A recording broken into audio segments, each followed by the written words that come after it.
Hello friends, my name is Dhruv Guha and I study in the Zydus School for Excellence Ahmedabad. Today I have got a challenge to make a fruit sorting robot. I have made this using the help of one EV3 MIndstorm kit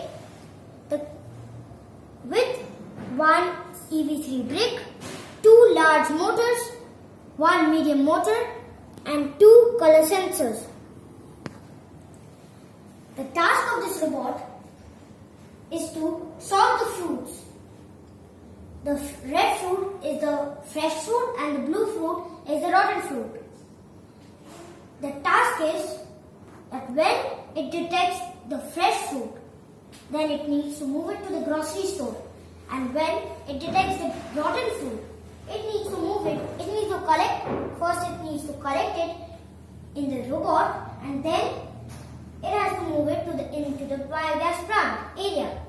And after it has done this, it needs to go to the finish area. Now let me show you a demo.